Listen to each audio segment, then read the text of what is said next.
سلام، من محمود هستم و شما خوش اومدید به بورد گیم باکس. امروز با آنباکس یک بازی 2 نفره اسیمتریک فوق العاده جذاب در خدمت شما هستم. بازی آیرون وود.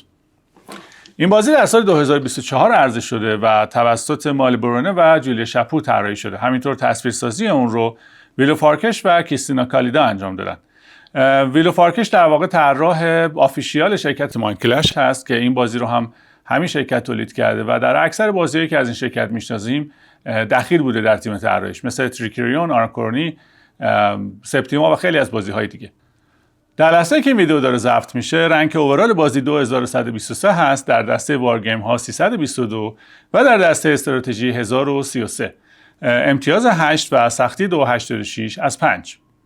در سرزمین آیرون وود برای مدت‌های متمادی است که جنگی بی پایان بین آیرون کلت‌ها و وودواکرها برقراره. اون هم سر یک کریستال ارزشمند به اسم لاریمور که هر کدوم از اونها به دلیل دنبال این کریستال هستن. در یک سمت آیرون کلت‌ها که جنگجویان سخت‌کوش هستن و در دل کوه‌ها زندگی میکنن، با استخراج انرژی نهفته در دل این کریستال‌ها میتونن ماشین‌آلات صنعتی خودشون رو به کار بندازن و از اون سمت وودواکرها با انرژی خود این کریستال‌ها میتونن توتم‌های گمشدهشون رو در جنگل پیدا کنن و از طریق اون روح جنگل رو بیدار کنن. شما به عنوان رهبر گروه آیرون کلت‌ها اگر که 3 کوره رو بتونید بسازید، میتونید از اون طریق لشکری بی پایان از آیرون کلت‌ها رو درست کنید و بر کل آیرون وود تسلط پیدا کنید. در طرف دیگه اگر شما رئیس قبیله وودواکر هستید، به محض پیدا کردن سومین توتم میتونید روح خفته جنگل رو بیدار کنید و آیرون کلت‌ها رو برای همیشه از بین ببرید.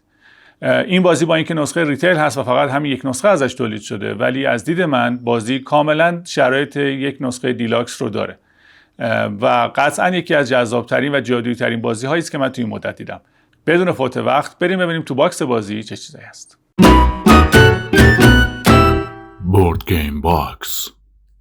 خب رسیدیم به بازی آیرون وود، یک بازی که من مدت هاست منتظرش هستم همونطوری گفتم و بدون معطلی بریم ببینیم که باکس به چه صورتیه. مثل همیشه اجازه بدید که من شیرینک رو باز کنم و وجوه مختلف باکس رو به شما نشون بدم.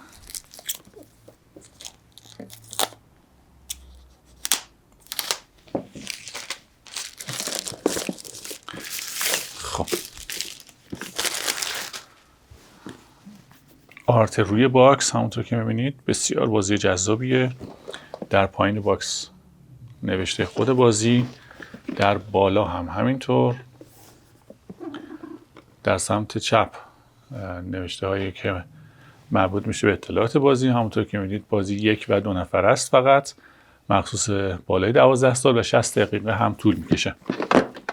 این سمت هم همین اطلاعات رو نوشته و در پشت بازی یک نمای کلی از چیدمان بازی و قطعات که فوق العاده جذاب هستند. بریم که باکس رو باز کنیم و قطعات داخلش رو ببینیم. خب اول اینکه داخل باکس خیلی خیلی جذاب این نقش رو داره. این نقش خیلی چیز هیجان انگیزی نیست و خیلی کار سختی هم نیست، ولی خب خیلی توی دید کلی روی یک باکس و کامپوننت تاثیر میذاره، خیلی جذاب‌تر میکنه باکس رو. خب یک برگه اینجاست که یه سری کاندیشن روش نوشته. اکشن آیرون وود، فکر میکنم بخش سولو باشه. اجازه بدید که من ببینم. بله گمانم اینه که این مربوط به بخش سولو هست. خب دفترچه اصلی خود بازی که دفترچه به نسبت پربرگی هم هست. توزیع کامپوننت، جناح فلز و جناح چوب که در واقع در این بازی این دو با هم به جدال میپردازن. یک طرف در واقع دنبال تأسیس به نحوی نیروگاه هست و طرف دیگه دنبال توتم هایی که از گذشته به جا مونده و در این بین با هم درگیری پیدا میکنند و یک شاید دوئل یا کامبت یا مبارزه جذاب رو رقم میزنن. مسیر هر کدوم کاملا متفاوته، هر کدوم کاملا باید کار منحصر به فردی رو انجام بدن. هیچ در واقع شرایط برد هر کدوم متفاوت است، هیچ ربطی به هم دیگه نداره و این خیلی جذاب میکنه.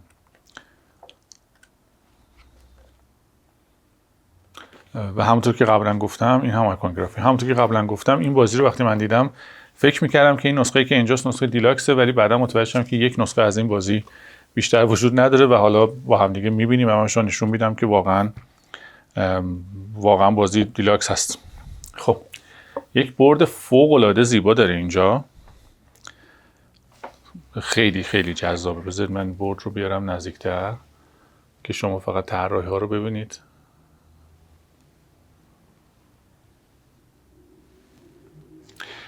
دو روی مختلف داره بورد، در یک طرف به این ترتیب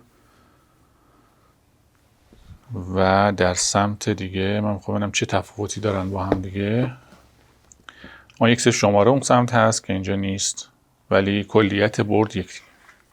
بوردش خیلی جذابه، جنس بسیار عالی داره، مثل بقیه بازی های شرکت مایند کلش همه چیز بسیار تر و تمیز و با کیفیته و این باکس های جذاب.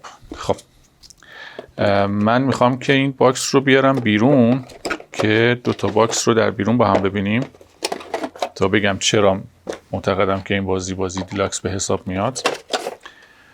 خب اول اینکه شما ارگانایزر هر کدوم از جناح ها رو در واقع دارید میبینید. با جناح چوب شروع کنیم.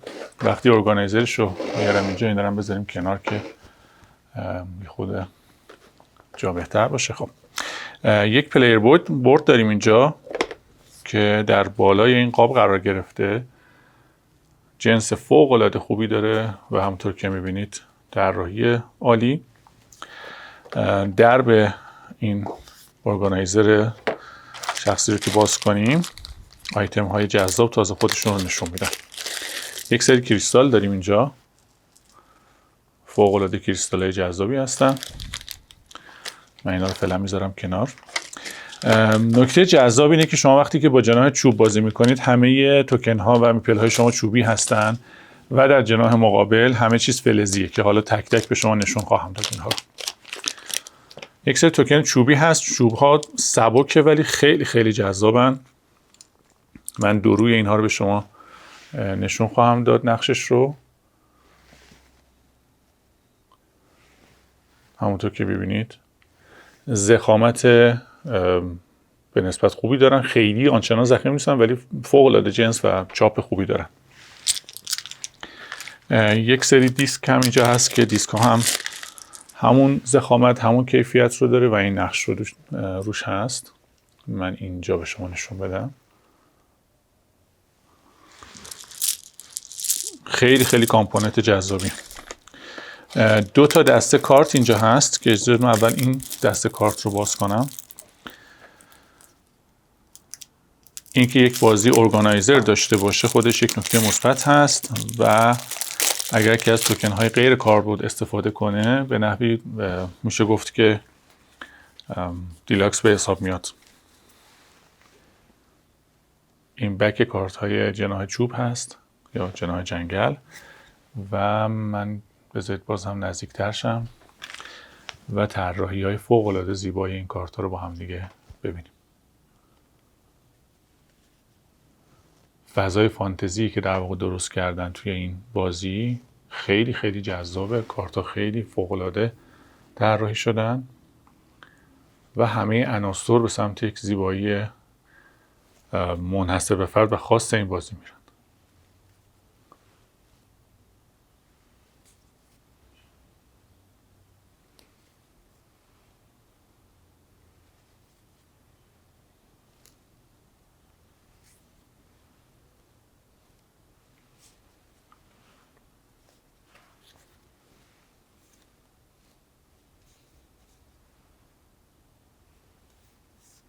خیلی طراحی و جذابه. صحنه های مختلف در واقع شما توی کارت ها میتونید ببینید. همه کارت ها یونیک هستن، هیچ دوتا کارتی مثل هم نیست.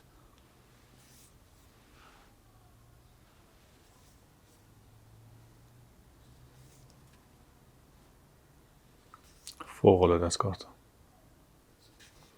جنس بسیار عالی دارن مثل جنس بقیه محصولات مایند کلش. این جزء بازیه بود که من به محض اینکه دیدم به نظر رسید که باید این بازی رو تهیه کنم، چون خیلی هیجان زده بودم براش و به نظرم میرسید که فوق‌العاده است. به نسبت قیمتش به نظرم ارزش خرید خیلی زیادی داره. کامپوننت فوق‌العاده با کیفیتی داره.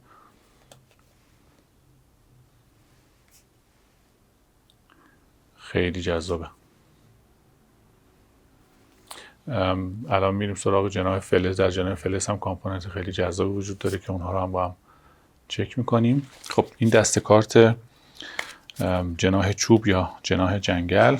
یک سری کارت دیگه اینجا هست که مربوط میشه فکر میکنم به بخش سولو اگر اشتباه نکنم.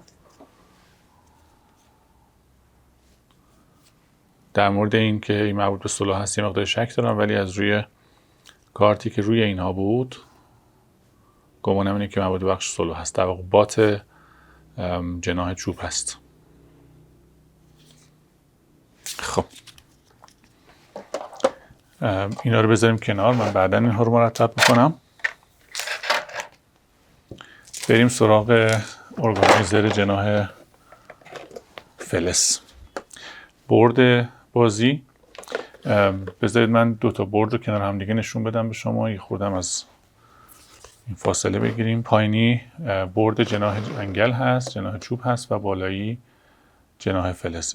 این سمت بورد و این هم این سمت. خب در قسمت جناح فلز خیلی اتفاقات هیجان انگیزی میفته. شاید از دید من کامپوننتش مقدار جذاب‌تره. یکی این که این کیوب های بسیار با کیفیت سفید رنگ رو داریم، با اینکه ریز هستن ولی خیلی وزن بسیار خوبی دارن و خیلی سنگین هستن. و کامپوننتی که تماما فلز هست. یک تاس 8 وجهی. و بریم سراغ این کامپوننت فلزی فوق‌العاده جذاب. من مجددا نزدیک شم به. خب بسیار سنگین، قطعات فلزی فوق‌العاده با کیفیت. در یک رو همگی این نقش رو دارن و در سمت دیگه این نقش. دیسک های 8 ضلعی، ضخامت فوق‌العاده عالی و وزن خیلی زیاد. شما صداش رو هم میتونید بشنوید. خیلی با کیفیت هم واقعا.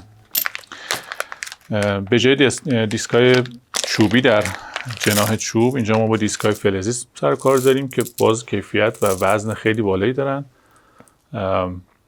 و در هر دو سمت اینها همین نقش دیده میشه و واقعا فوق‌العاده است. یک قطعه دیگه اینجا هست که خب منحصرا مربوط به جناح فلز میشه. به نظر یک مته میاد برای کندن زمین یا جلو رفتن در جنگل. و 3 تا دیسک دیگه هست. همونطور که گفتم کاملا قطعات و کامپوننت و روش بازی متفاوته و این 3 تا دیسک هم همه با همین نقش هستن که شما میتونید این نقش رو ببینید. در پشت رو همین نقش رو دارن. خیلی خیلی با کیفیت، خیلی سنگین و فلزای خیلی جذابی هستن. خب بریم دسته کارت جناح فلز رو هم ببینیم.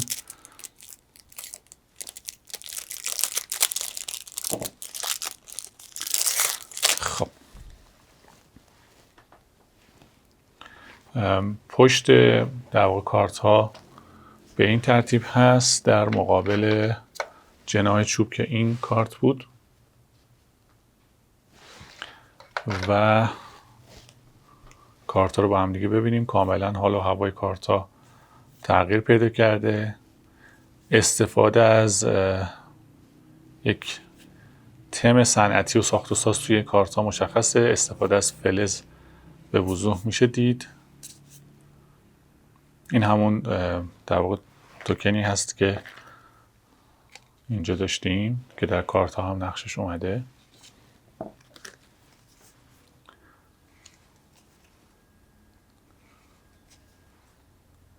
طراحی و رنگبندی فوق‌العاده است.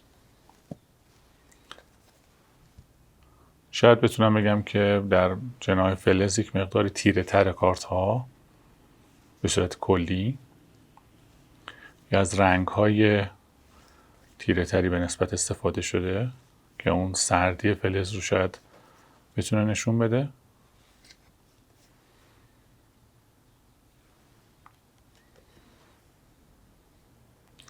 ماشین جنگ،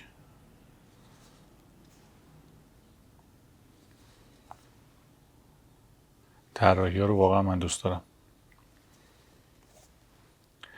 ماین کلش همه بازیاش از نظر طراحی به نظر من جذابند، ولی خب این بازی برای من حداقل خیلی خیلی بیشتر شاید جذاب باشه.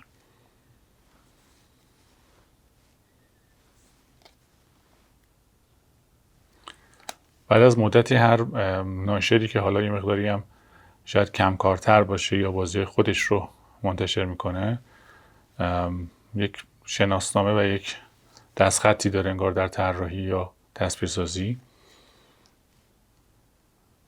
که شاید از خیلی از المان ها بشه فهمید که این بازی طراحی شده کجاست.